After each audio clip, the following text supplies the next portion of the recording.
এবারে আপনাদের সামনে বক্তব্য নিয়ে আসছেন বেনার উপজেলার সাবেক সাংগঠনিক সম্পাদক মাসুদ বিন আলম সুমন। তাকে কথা বলেছেন আমি অনুরোধ করছি।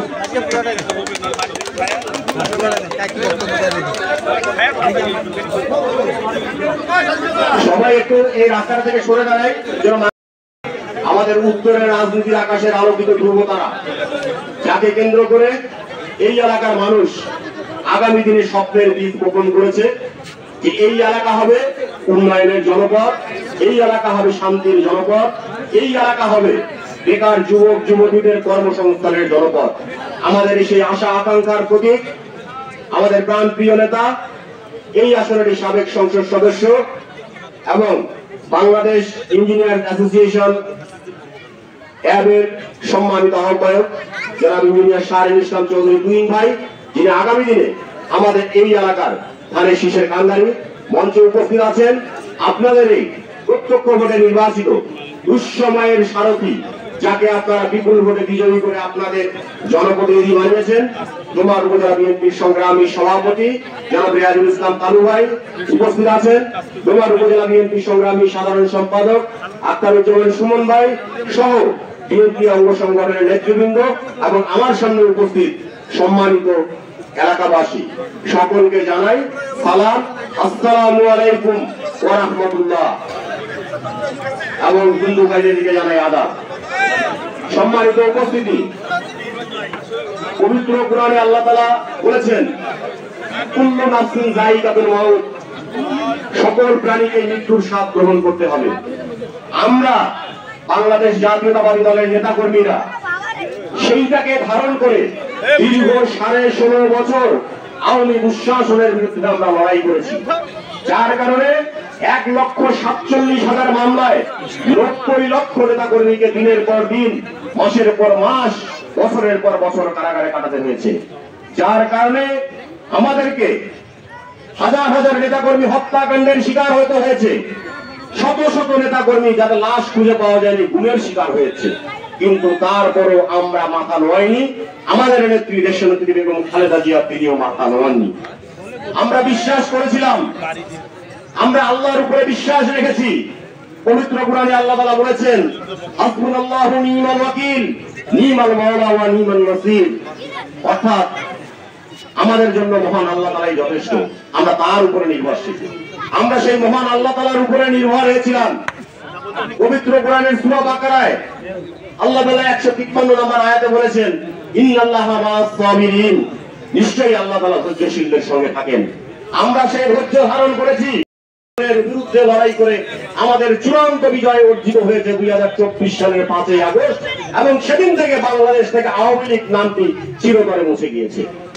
সম্মানিত বন্ধুগণ, আজকে আমাদের যে লক্ষ্য উদ্দেশ্য, আমাদের যে আশা, আমাদের যে আকাঙ্ক্ষা, গতকালকে আমার মেয়ে, সে রোকেয়া বিশ্ববিদ্যালয়ে ইংরেজি বিভাগের 3য় বর্ষের ছাত্রী, অর্থাৎ আবু সাইদ যে বিশ্ববিদ্যালয়ে পড়তো সেই বিশ্ববিদ্যালয় এবং সেই বিভাগের ছাত্রী, তো সে কালকে আমাকে রাত 12:30টার দিকে ফোন দিয়ে আমাকে বলতেছে, সেও জুলাই যোদ্ধাদের মধ্যে একজন ছিল ভার্সিটিতে, আমাকে বলতেছে যে বাবা, আমার দেখা এই সময়ের মধ্যে তোমাদের বিএনপির যত নেতার আমি বক্তব্য শুনেছি, আমার দেখা শ্রেষ্ঠ নেতা এবং সেরা নেতা হচ্ছে তুহিন আঙ্কেল।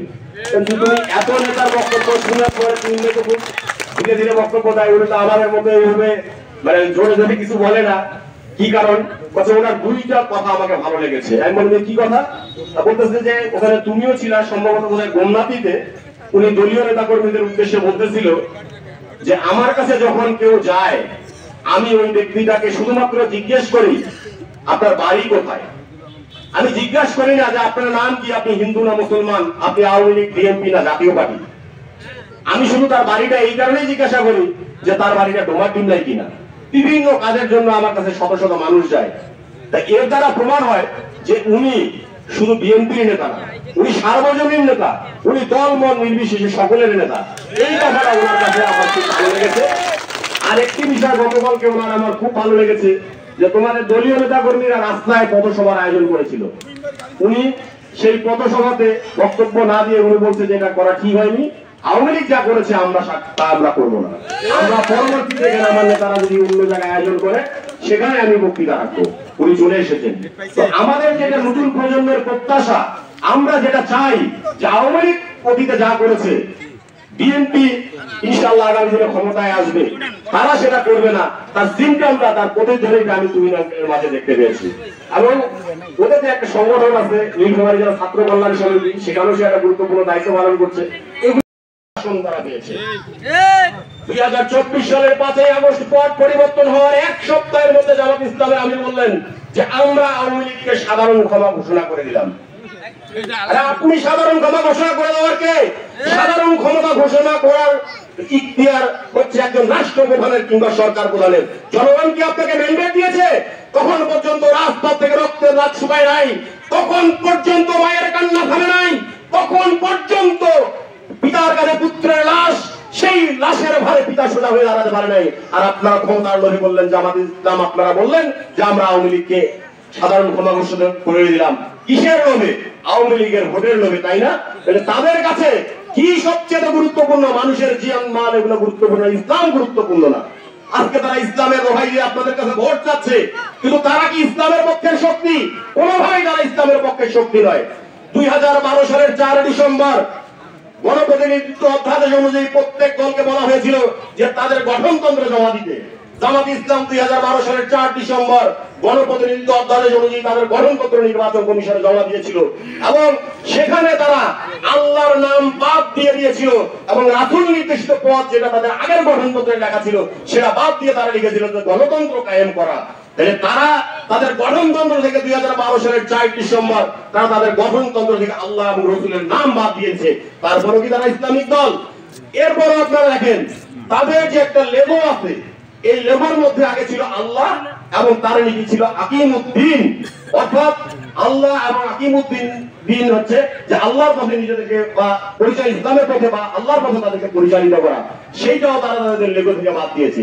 তারা কিসের ইসলামিক দল? তারা আর ওই কমিউনিস্ট পার্টির মধ্যে পার্থক্য কি? যারা তাদের নিজের লেগো থেকে আল্লাহর নাম বাদ দিতে পারে, রাসূলের নাম বাদ দিতে পারে, তাদের গঠনবন্ধ থেকে আল্লাহ এবং রাসূলের নাম বাদ দিতে পারে, তাহলে তারা কিসের তারা কিসের ইসলামিক দল? আর একটা কথা বলে আমি আপনার বক্তব্য শেষ করব। যে জামাত ইসলামের প্রতিষ্ঠাতা আবুল আলা মওদুদী তিনি তার তরজামানুল কোরআন বইতে লিখেছেন যে আল্লাহর সুসংবাদ প্রাপ্ত সাহাবী হযরত উসমান রাদিয়াল্লাহু আনহু সম্পর্কে উনি বিরূপ মন্তব্য করেছেন। সকলে এই কথাগুলো প্রচার করবেন। আপনারা বলেন ইসলামের কথা, আবার ইসলামের কথা বলে মসজিদে দেন আপনারা খুতবা, আবার মন্দিরে গিয়ে পাঠ করেন গীতা। জামাত ইসলামের ঝিনাইদহ জেলা আমির মাওলানা মতিউর রহমান, তিনি এই মতিউর রহমান ঝিনাইদহের একটি মন্দিরে গিয়ে তিনি গীতা পাঠ করে বলেছেন যে আমি ইসলাম ধর্মের মানুষ হলো, আমার ভিতরে অন্য এক ব্রাহ্মণ বাস করে। নাউজুবিল্লাহ। এবং তাদের আরেক নেতা ইসলামী ছাত্র শিবিরের সাবেক কেন্দ্রীয় সেক্রেটারি, যার বাড়ি হচ্ছে সিলেটে, তিনি পূজা মণ্ডপে গিয়ে বলেছেন যে রোজা আর পূজা একই জিনিস, মুদ্রা আর পীরার প্রফিট। আমাদের ফরজ ইবাদতকে তিনি পূজার সাথে তুলনা করেছেন, তিনি মূর্তি পূজার সাথে আমাদের ফরজ ইবাদতকে তুলনা করেছেন। তারপরে জামাত ইসলাম তাকে কিন্তু দল থেকে বহিষ্কার করেনি। তাহলে জামাত ইসলামও সেই নীতিতে বিশ্বাস করে যে রোজা আর পূজা একই জিনিস, মুদ্রা আর প্রফিট। না হলে তাকে দল থেকে বহিষ্কার করার কথা কেন তাকে বহিষ্কার করেনি? শুধু তাই নয়, তিনি এও বলেছিলেন যে এই বিষ্ণু, এই কৃষ্ণ, এই ঈসা, এই মুসা, এই মুহাম্মদ সকলেই নাকি একই উদ্দেশ্যে নাকি পৃথিবীতে আসছে, সত্য প্রচারের জন্য। নাউজুবিল্লাহ। আমাদের নবীকে তিনি কেন অন্য ধর্মের মানুষের, অন্য ধর্মের দেবতার সঙ্গে তুলনা করলেন? আমরা আমাদের ধর্মে বিশ্বাসী, আমরা সম্প্রীতিতে বিশ্বাসী। যারা সনাতন ধর্ম বলে তারা তাদের ধর্ম বিশ্বাস করবে, তারা সেভাবে পরিচালিত হবে। আমরা তাদের ধর্মের স্বাধীনতা নিশ্চিত করব, কিন্তু তাদের ধর্মকে আমাদের সাথে কেন আমরা তুলনা করবো? কাজে প্রমাণ হয়েছে যে জামাত ইসলাম ইসলামের পক্ষের শক্তি কি? প্রমাণ হয়েছে যে জামাত ইসলাম ইসলামের পক্ষের শক্তি না। ইসলাম নামটা তাদের দলের নামের সাথে আর প্রযোজ্য না। তাই কাজেই এই ভণ্ড, এই মুনাফিকদেরকে আগামী নির্বাচনে আপনাদেরকে উচিত জবাব দিতে হবে। সকলকে ধন্যবাদ জানিয়ে আমি আমার বক্তব্য শেষ করছি। আসসালামু আলাইকুম ওয়া রাহমাতুল্লাহ।